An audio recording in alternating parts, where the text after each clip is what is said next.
আশুরার দিবসে আল্লাহ বসেন আরশে। আগামী ২৬শে জুন পবিত্র আশুরা। এই দিনে মহান রাব্বুল আলামিন সমগ্র সৃষ্টিজগৎকে একত্রিত করে আরশে সমাসীন হন এবং সৃষ্টিজগতের প্রভু হিসেবে নিজেকে প্রকাশ করেন।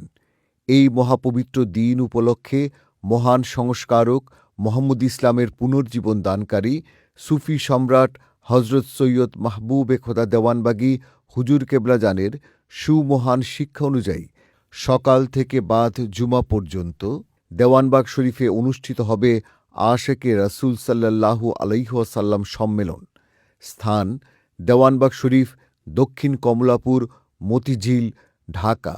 মুহাম্মদ ইসলামের সম্মানিত ইমামদ্বয় এই মহতী সম্মেলনে যোগদানের জন্য সমস্ত মুক্তিকামী ভাই ও বোনদের দাওয়াত করেছেন। আপনারা দলে দলে যোগদান করুন।